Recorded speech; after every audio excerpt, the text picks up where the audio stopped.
Votre émission reçoit ce jour, dans ce numéro, un invité des marques. Oui, c'est un invité des marques. Il s'agit donc de l'honorable Dieudonné Fikiri Alimassi. Il est président du Front des nationalistes pour la solidarité et le développement.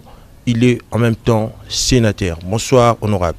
Bonsoir. Honorable, je suis à vous. Vous êtes sénateur, vous avez eu à participer dans la session essentiellement budgétaire et maintenant vous êtes en vacances parlementaires. Vous comptez dans les tout prochains jours rencontrer votre base. Dites-nous, qu'est-ce que vous avez amené sur votre JVCR? Je crois que je commence par présenter le vœu de Nouvel An à ma base, que je vais visiter bientôt là. Alors, qu'est-ce que j'amène comme message à ma base? Ma base a suivi toutes les activités parlementaires qui ont tourné essentiellement autour du budget. Et là, je peux dire que bon, j'aimerais d'ailleurs préciser parce que je ne voudrais pas trop parler en tant que sénateur. Je suis en vacances, donc je suis en dehors des activités parlementaires. Mais pour relayer votre question à ma base, je dirais tout simplement que bon, ce sont les efforts que nous avons eu à apporter parce que je tiens à vous dire que j'étais président de la sous-commission recettes.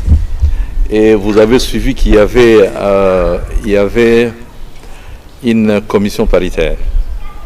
Ça voudrait dire que le projet de budget que le gouvernement avait soumis à l'appréciation des parlementaires que nous sommes avait été débattu d'abord au niveau de l'Assemblée nationale. Et là, il y a un montant du budget qui a été retenu à la suite des échanges entre l'ECOFIN de l'Assemblée nationale et le gouvernement. Et à la suite de leur débat, ce budget qui était arrêté à 16 000 milliards a été porté à 17 220 milliards de francs congolais. Ce budget a été amené au niveau du Sénat. Et à la suite aussi des échanges entre les membres de l'ECOFIN et particulièrement la sous-commission recettes que j'ai eu à diriger, il y a eu des modifications aussi. Et au terme de ces ajouts constatés au niveau du Sénat, il y a eu une commission paritaire et au terme de la réunion au niveau de la commission paritaire, le budget général, qui était de 16 000 milliards et quelques, comme j'ai dit, a été porté à 18 545 milliards de francs congolais. Donc, quelque chose qui tournerait autour de, si je dois y aller en termes de dollars, ça tournerait autour de 10 milliards 955 millions de dollars. Voilà. Comment jugez-vous cela? Et ces projets budgétaires, est-il réaliste? Ben écoutez, moi-même en tant que membre de la commission ECOFIN et président de la commission, de la sous-commission des recettes, je peux dire que le budget est réaliste au regard du potentiel fiscal de notre pays. D'ailleurs, ça, je parle pour la première année. Parce que si vous analysez les différents documents nous soumis, vous constaterez qu'au niveau des régies financières, il y a des actes générateurs de recettes qui ne sont pas exploités. Et quelquefois, peut-être c'est pour question qu'un ministre devait signer avec l'autre un arrêté interministériel pour que l'acte générateur soit actionné. Eh bien, bon, la faiblesse ou la négligence ou l'oubli ou le manque de rappel, tout cela fait que bon, l'acte générateur n'est pas actionné, donc la recette reste dormante. Alors maintenant, tout dépend de la capacité des membres qui animent le gouvernement de pouvoir réveiller tous ces actes générateurs dormants, question d'amener dans la cagnotte du compte général du Trésor davantage de recettes. Là où, je crois que vous avez suivi également mon intervention au niveau du Sénat, là où je me dis qu'il y a trop d'inquiétude, un tout petit peu, c'est au niveau des recettes extérieures. Parce que, vous avez suivi, nous venons de conclure un programme de référence avec les institutions de Bretton Woods, et particulièrement, dans un premier temps, avec le Fonds monétaire international. Voilà. Mais ce programme-là a des exigences, a des critères quantitatifs, des repères structurels qu'il faut rigoureusement respecter. Parce que chez eux, le décaissement reste lié, calé à ces critères-là. Ou bien vous avez satisfait à ces critères, vous bénéficiez des décaissements attendus, ou bien vous n'avez pas satisfait, et puis bon, il n'y a pas à négocier à ce tour. C'est à ce moment-là que je disais, nous devrions voir la possibilité de mettre en place aussi un scénario alternatif au cas où, parce que vous savez, l'exécution d'un programme a ses contraintes ont des conséquences politiques, sociales et même culturelles. Vous comprenez?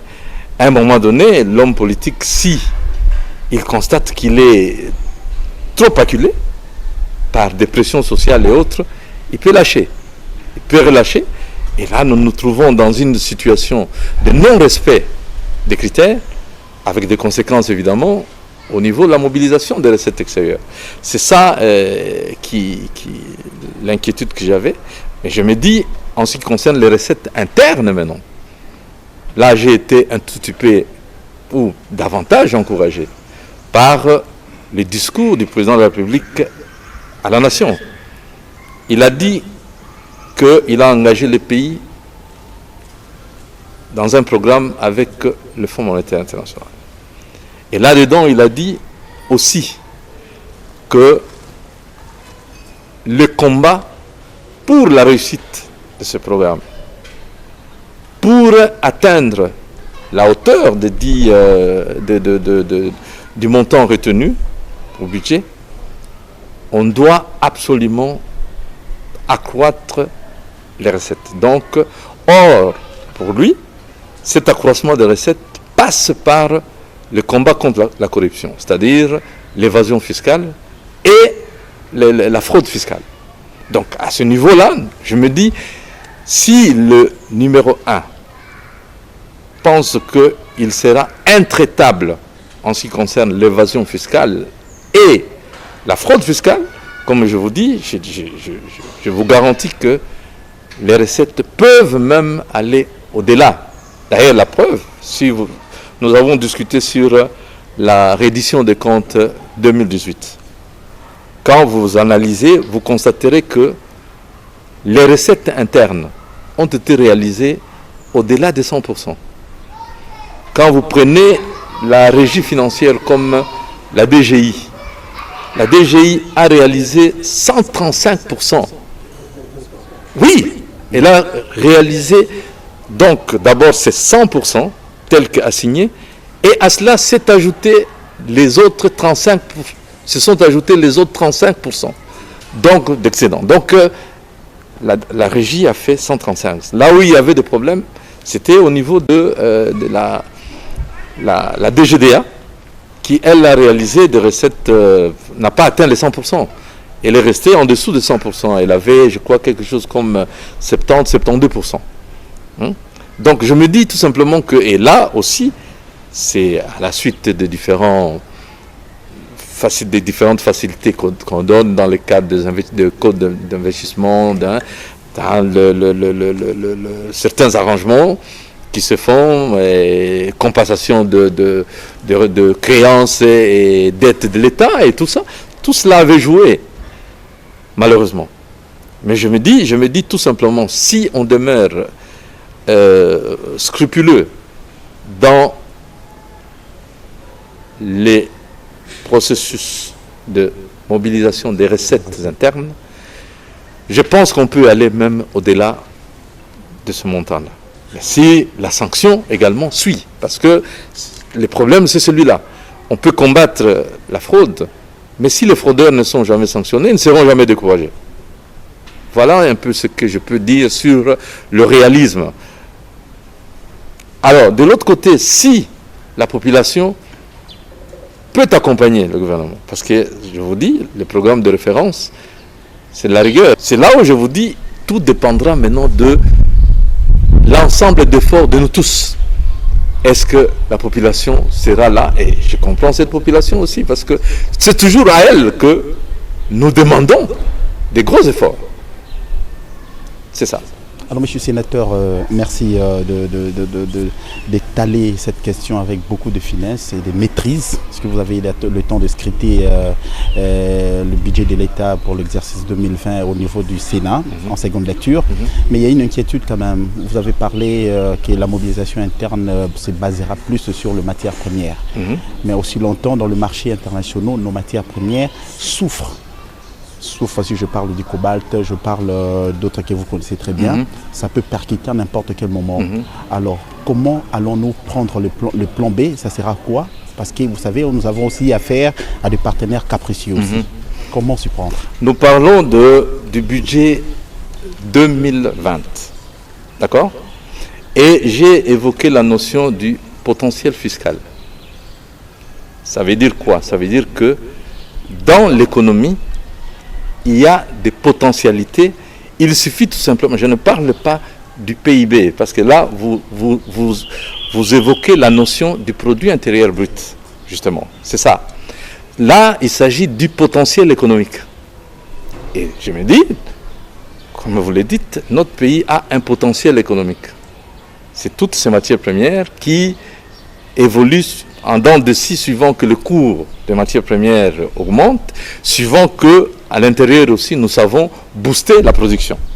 Et comme on le sait, la production est souvent tirée par la consommation. Maintenant, votre question, c'est de savoir comment nous allons mobiliser les recettes internes. Je vous dis, ces recettes internes, ce n'est pas nécessairement par rapport à l'évolution du PIB, c'est par rapport au potentiel. Je vous donne un exemple, et le président de la République en a parlé. Regardez le potentiel paiement impôt foncier. Hein? C'est un acte générateur qui existe, qui est là. Mais regardez les nombres d'immeubles. Quand vous allez même vous scruter le PIB dans sa composition, vous constaterez que les bâtiments et travaux publics contribuent également pour beaucoup dans la croissance du PIB. Mais comment expliquer que les recettes liées à cet accroissement-là ne suivent pas? Moi, je voulais revenir un peu sur le projet de budget 2020. Oui. Et puis, c'est un peu de me mettre un peu à côté de la population. Longtemps, on a décrié que les institutions de la République démocratique du Congo engloutissent énormément d'argent, même au niveau international, au niveau de Bretton Woods, on l'a toujours condamné. Est-ce que vous étiez dans une commission où vous avez traité les problèmes de recettes, vous avez pensé à ça, cet argent qui part pratiquement pour les institutions? Vous avez réfléchi à ça aussi? Effectivement, on y a pensé, et c'est là où on est en train de dire que il faut que la gestion des finances publiques respecte ces règles. J'étais d'apprendre de la bouche du président que nous allons tout faire pour mettre aussi la chaîne de la recette publique. Ça également, c'est une bonne décision qui irait dans le sens d'éviter l'évasion dans le circuit de mobilisation de recettes. Mais non, votre préoccupation, c'est ces dépassements constatés au niveau des institutions. Que je vois dans les statistiques de la Banque centrale, à la date fin novembre ici, la mobilisation tourne autour de 6 000 milliards dans l'ensemble. Mais là-dedans, quand tu vas du côté des dépenses, tu constates la même tendance. Ça veut dire on inscrit un crédit, budget d'investissement ou budget construction de maisons, construction de routes. Mais en réalité, l'exécution est faible. Hein? L'exécution est faible par rapport à l'économie réelle, mais les sorties sont importantes. Mais très souvent en dehors de la chaîne de la dépense. Donc la solution aujourd'hui, c'est de tout ramener au niveau de la chaîne des dépenses. Et je crois que le président de la République lui-même, comme il dit qu'il va s'impliquer pour cela, je crois comprendre que cette histoire va s'arrêter de soi-même. Parce que bon, les dépenses urgentes, c'est vraiment des cas rares. Par exemple, pour question de sécurité nationale, là on peut aller, question de santé publique. Les 100 jours ont été exécutés de cette manière-là, entraînant, même dans les déplacements, vous trouvez les dépenses des 100 jours. Mais là où il y a une différence à faire par rapport à cette histoire, c'est que quand vous allez dans l'analyse de la croissance économique, ça veut dire dans l'analyse de la croissance du produit intérieur brut. Le président a dit dans son discours, si vous avez suivi, il a dit les prévisions de croissance ont été revues à la baisse pour se situer à 4,6%. Regardez dans son discours. Là où nous avions prévu 5, et quelques. Et c'est là où je rejoins votre préoccupation. Cette baisse a été induite par la baisse de production au niveau des choses du secteur minier, la grande activité minière. Mais le secteur secondaire, où vous trouvez les bâtiments et travaux publics, vous constaterez qu'en 2018, beaucoup d'argent en dépassement avait été affecté pour construction de routes, construction des écoles, réhabilitation. À l'économie réelle, ça n'a pas été signalé. Mais aujourd'hui, en 2018, la contribution de la grande activité bâtiments et travaux publics n'était que de 0,93 au PIB, sa contribution au PIB. Mais en 2019, ça monte. Il y a une augmentation de 1 point de pourcentage, parce que nous passons de 0,93 à 1, quelque chose. Vous comprenez? Sa contribution au PIB. Ça voudrait dire quoi? Ça voudrait dire que les dépenses qui ont été affectées, même en dépassement, dans les cas de 100 jours, ont quand même été dirigées vers les activités de l'économie réelle. C'est ça que ça veut dire. Parce qu'on constate qu'il y a un accroissement de l'indice de production dans ce secteur. Mais là où le bas blesse aussi, c'est que, est-ce que la qualité de la dépense est soignée? C'est là où se situe le problème dont on parle. Hein, l'évasion fiscale, c'est aussi, si la qualité de la dépense n'est pas soignée, c'est des recettes publiques qui sortent pour un objectif qui n'en est pas un. Un objectif farfelu, au fait, les poches des individus. Là également, il faut que les actions vigoureuses soient mises. Et je crois au discours du président de la République. Mais non, en fait, la mise sur pied d'une chaîne de dépenses, à l'instar de celle qui existait déjà, est-ce que c'est une innovation dans les finances publiques? Non. La chaîne de la dépense n'a pas été instituée maintenant. Hein. La chaîne de la dépense a été instituée déjà depuis. Hein? Moi, j'étais fonctionnaire, j'étais parmi les gens qui ont mis en place la chaîne de la dépense. J'étais encore fonctionnaire à cette époque-là. Vous comprenez? Mais le problème qu'il y a, c'est ce que je vous dis, cette absence de sanctions. Parce que vous savez, quand la chaîne de la dépense est contournée, hein? Ça voudrait dire quoi? Ça voudrait dire que les gens qui ont bénéficié de ce qu'on appelle l'habilitation. L'habilitation, c'est quelqu'un qui peut ouvrir, qui a la clé, qui peut ouvrir en dépit du fait que c'est fermé parce que tu n'as pas de crédit, mais lui autorise qu'en dépit de tout, on peut prendre les crédits ailleurs et puis on donne, on attribue à celui, à une rubrique qui n'a pas de crédit. Et cette rubrique se retrouve en dépassement. Mais alors, c'est la personne qui ouvre la clé là. Si elle n'est pas sanctionnée, c'est pour cela qu'il nous parle de la sanction. Nous devons rétablir la sanction pour faire respecter la chaîne de la dépense.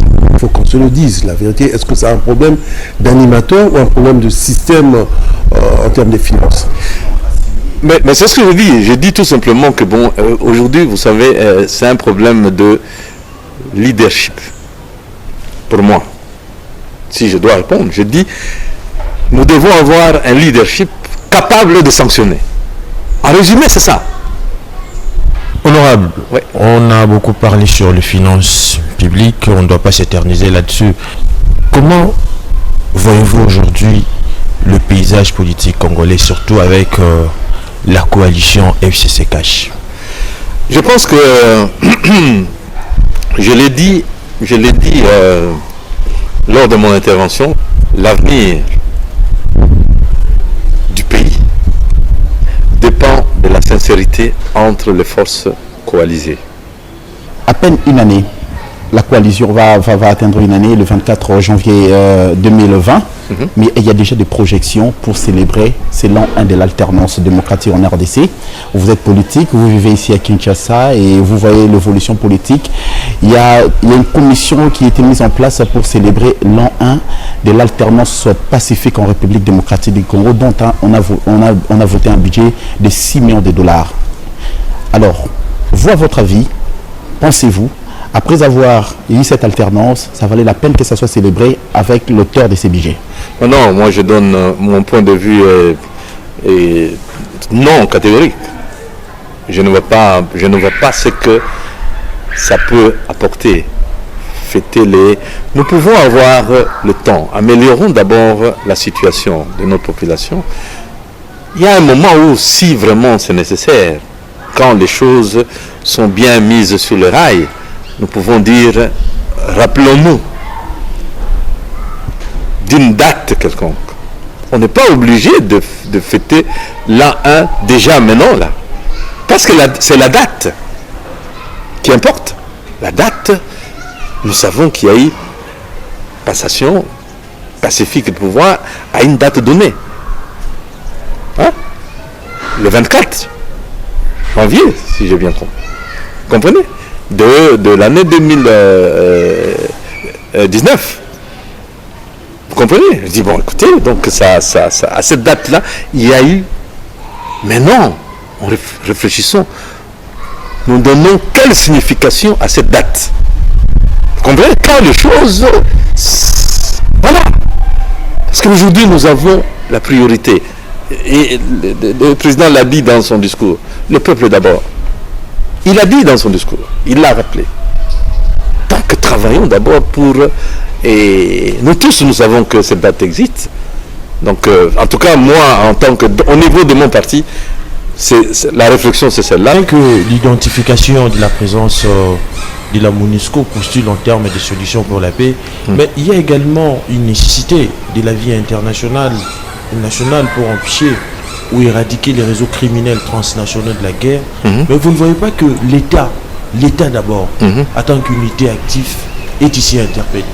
Non, notre État est interpellé. D'ailleurs, ça justifie l'état-major avancé. C'est une approche que le président de la République vient de mettre. Vous ne voyez pas que je dirais dans cette optique qu'il faut comprendre aussi que le monde de l'après-guerre, d'abord de la guerre et de l'après-guerre, est devenu un monde très dangereux. Parce que si la bipolarité structurelle d'autrefois aurait permis que des conflits identitaires ou nationaux qui bouillonnent sur les surfaces des États issus de la colonisation soient étouffés, mais aujourd'hui il n'en est pas ainsi, honorable. Oui, je suis de cet avis-là. Qu'est-ce qui serait à la base de tout ça? Ce sont les intérêts. Regardez même sur le plan économique. aujourd'hui. Il y a la guerre commerciale. Cette guerre commerciale a des connotations politiques également. On a compris que si j'ai la maîtrise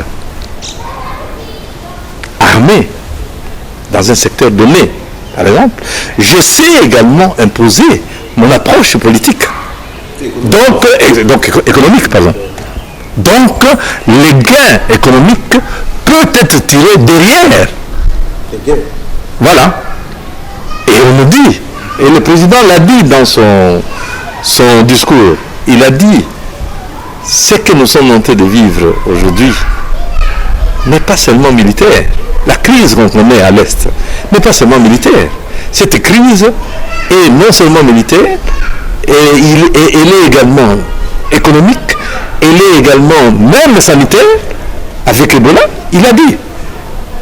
Et c'est pour cela que je peux dire, moi personnellement, en train de me dire, tous ces déplacements du président de la République rentrent dans tout ça. Parce que bon, nous qui n'avons pas assez d'informations, nous voyons le problème que sous un seul angle. Pourquoi nos militaires ne le font pas? Mais les autres angles diplomatiques, ça rentre en ligne de compte. Vous comprenez? C'est ça. Donc il faut voir ça dans sa globalité.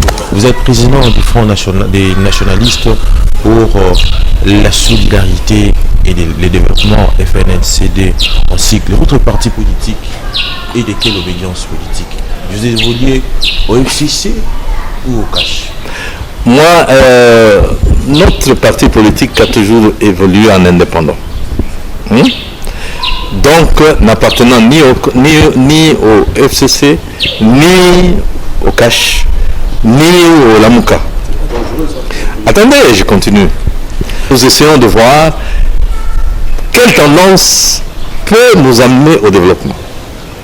Et c'est ce qui fait qu'au niveau du parti, on a décidé, parce que dans les institutions, nous devons être dans un regroupement. Nous sommes dans le regroupement des démocrates, qui est un regroupement cash, à la date d'aujourd'hui. Maintenant, les alliances par rapport aux partis politiques, ça c'est des choses qui vont suivre. Mais au stade actuel, le sénateur que je suis du groupe parlementaire Les Démocrates, qui est un groupe parlementaire du cash.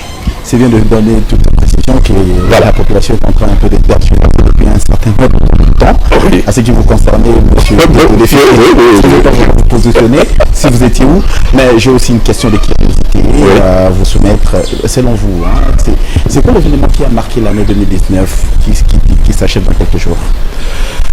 L'année 2019 a été plus marquée pour moi par cette décrispation politique à travers la libération des prisonniers politiques.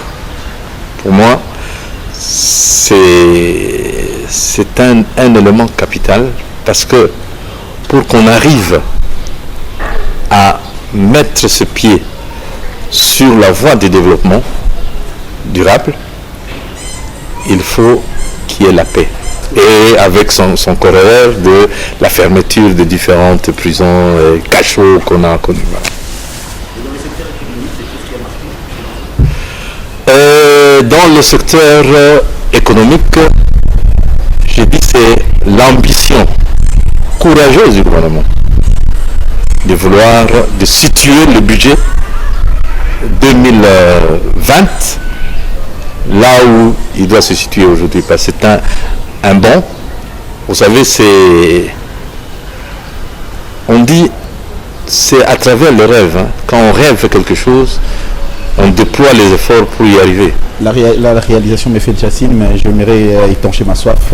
Monsieur le sénateur, le président de la République a effectué autant de voyages depuis son accession à la magistrature suprême. Vous, personnellement, étant que politique, il a fait la Russie, il a fait les États-Unis, l'Europe, rencontré Emmanuel Macron, partout où il est parti. Vous croyez qu'il y aura des répondants par rapport à toutes ces sorties? Mais vous savez, le répondant dépend de comment nous réagissons. Je me dis par exemple, pour ce qui est du budget, la promesse déjà d'obtenir l'assistance de la communauté internationale, c'est déjà une avancée, c'est déjà un espoir. Je dis bien la promesse. Le fait même d'arriver aujourd'hui à mettre en place ce programme-là de référence, qui donne quand même des résultats, parce que vous avez entendu l'aide à la balance de paiement qu'on vient d'avoir, 300 et quelques millions, qui rallonge aujourd'hui le niveau de réserve internationale du pays. Nous étions trop bas. Avec ces décaissements-là, les réserves dépassent les milliards aujourd'hui. Les bonnes choses ne durent jamais du temps. Merci de l'avoir suivi et bonne suite de programme sur votre chaîne.